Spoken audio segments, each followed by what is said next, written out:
I was unable to find her personal address on the internet. But I'm going to guess that going from Dr. Ma's basement to a 21,000 square foot, first-in-class facility in the heart of Tenafly is, to say the least, a remarkable achievement. Now, there's a reason why we respect and admire visionaries. It's because it takes a certain amount of courage to dream. It's tempting to buckle under the weight of practical difficulties and constricting rationality. For me, the main challenge I faced in writing my book was that I simply had no time. We were in the midst of financial crisis in 2008. I was swamped at work, trying to mitigate risks on distressed trades. I had 3 very young children at home and a very, very exhausted wife. I was running around trying to bring balance back into my life, mentally, spiritually, and financially. It really was the worst time to try and write a book. But in the middle of all that insanity, I recognized I had this need to express those things I believe so many other Korean Americans across different generations and cross-sections were experiencing. So I resolved to do 2 things to try and make my dream a reality. The first was deciding to write and publish the book myself.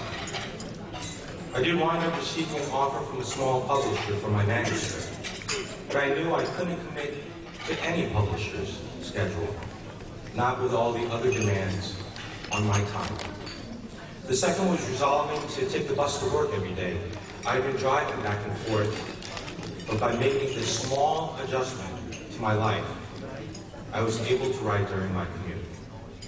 And within a year and a half, my book was finished. The adjustments I made were small, but still very painful to me. I think it's that I really dislike taking public transportation, especially when it rains.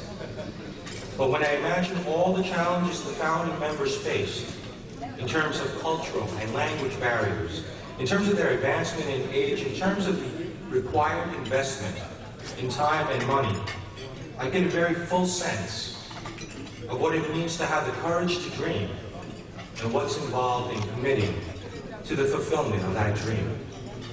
And in that sense, tonight is truly a momentous night, in that their efforts have brought to fruition something good, something beautiful, something worthy to have made all those sacrifices for.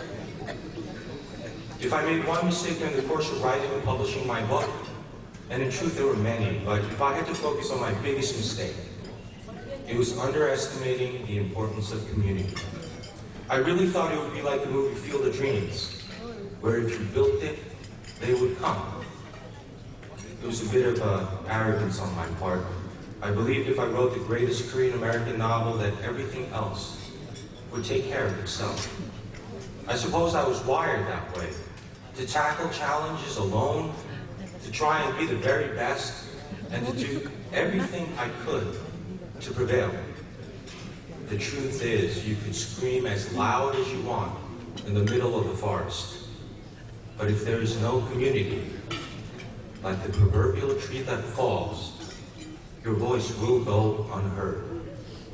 What was important in retrospect was to share the voice I was trying so desperately to express.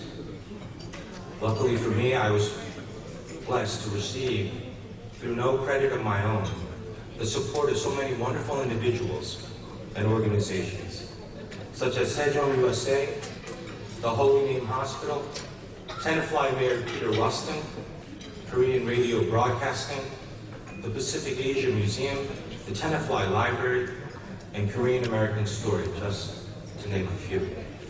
And now, I'm thrilled and honored to be a part of the Kcc community. There are limits to what a single individual can do. We may not want to admit it, but great things only come to pass when it encompasses an entire community. I see it in the political context with Roy Cho. He's sitting right here. He's running for U.S. Congress in the 5th District of New Jersey. That includes many towns right here in Bergen County. Even as of a year ago, the challenges Royce faced appeared insurmountable.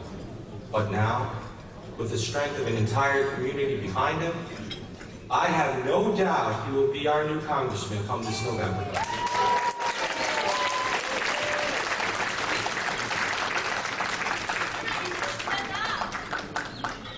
And I think all of you recognize the greatness the Korean Community Center is striving to achieve. I applaud you for being here tonight, for being part of this community, for having the courage to share in this community's dream, for having the courage to commit to an endeavor and bring to fruition something good, something worthy, something great. For me in my journey as a writer, having the opportunity to join you and share my experiences truly is the fulfillment of a dream. But the KCC is at the doorstep of fulfilling one of its own dreams, the dream of constructing a new facility for its members. I've seen the renderings, and they are a grand and fitting tribute to the founding members' original vision, and a resounding confirmation of all of Dr. Ma and Chairman Yoon's efforts. 14 years ago, a dozen or so elderly, first-generation Korean immigrant women had the courage to dream about a better tomorrow, and tomorrow has finally come. I imagine the things they endured were not unlike those of a character in my book. The decision to come to the U.S. and pursue a better life was undoubtedly a difficult one for Simon's mother to make. It involved leaving her infant son and coming to a foreign land whose people, language, and customs were unfamiliar. But she did make that fateful decision, as well as so many other subsequent decisions, in order to pave the way, perhaps not in gold, but certainly with love, for her son to have greater freedom in choosing the manner in which he would lead his life, more so than at least herself. It was the greatest gift that anyone could bestow, the gift of freedom and opportunity. That gift of freedom and opportunity is now at your doorstep, and I encourage all of you to drive through that opportunity with a freight train. We will now have another forum for our community's voice to come together, to express its creativity, to voice its needs, to support its members, to commiserate together during periods of sadness, to celebrate during moments of joy. We are a proud community. We are a good community, but at times we have the tendency to be a muted community. We deserve a voice. Whether it's the individual voices expressed through art and literature, the political voices expressed through our elected officials, or the community's voice expressed through organizations such as the KCC. I implore you all to have your voices heard. And I know we have that voice inside us. It's the same voice that roared each time Korea won in the 2002 World Cup. The same voice that cheered to finally see Daniel Dae Kim and Grace Park take leading roles in Hawaii 5-0. And the same voice that will thunder in triumph when our very own Roy Cho is elected to the U.S. Congress. If I could just leave you with one thought, based on my journey as a writer, it'd be from the lyrics of one of my children's favorite songs. Let it go. Let it go. It's time to see what we can do to test the limits and break through. Let it go. Let it go. Let go of all those voices that tell you that you can't. Let go of all the doubts and inhibitions. Have the courage to dream big, and make the commitment towards the fulfillment of that dream. Let go, at least for a moment, all the practical, the ordinary, the mundane. Let go of all the excuses and make the time to develop your voice, to develop this community's voice. And let's do everything to have those voices heard. Thank you. The salon on the first floor moved. They asked the landlord if they could expand into the space. So Dr. Ma literally ripped out the carpet of the old beauty salon by herself, loaded up her family van, and made 12 runs to the DPW site recycling center in Tenafly to dump the old carpet. Ironically, this is also the same yard across the street from the site of her new home in Tenafly that's currently being constructed. It's funny how the circles of life work out this way. Can you imagine these homeowners ripping out old carpet and laying hardwood floors, nailing them and building a place where they could dance and show off their art in their art galleries? I think several of the original dozen or so founders are in the audience this evening. Table 26, I think. Table 26. How about a big round of applause for them? Team 2, which I was thought to her own safety or health, but concerned about the future of the center, she said, you know, it's lucky I fell down the stairs and not one of the recipients of the programs. Mindful that they wanted a safer space on the ground floor and that their programs were expanding, they began looking for a new space and found their current 15,000 square foot wellness center in Englewood, mainly because the center was on the ground floor and they wouldn't have to worry about the safety of the many seniors who were benefiting from the program. Now, Frank Johnson Foundation, a global leader in health policies, established the New Jersey Healthcare Resource Center. In 2012, FGS officially changed their name to the Korean Community Center, or KCC as we all know it today. Currently, they run over 100 programs serving all generations. 12,000 Koreans and non-Korean Americans walk through the center annually. And KCC now is focused on 3 core areas of service. First, health and social services, which include health and social seminars, health screenings, physician referrals, diabetes reduction, chronic disease self-management programs, Medicare counseling, senior benefit services, and homebound senior care programs, which anyone with grandparents you know is a lifesaver. Second, they focus on youth and family service programs, which include children arts, and sexy moves. 이따가 다들 하셔야지 돼요. Please welcome Sehyun and Adele Jang.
Andrew Bake, 백승환 씨 앞에 나오셔서 raffle 좀 drawing 해주세요.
For your invitation, we are really honored to be here tonight to perform for you.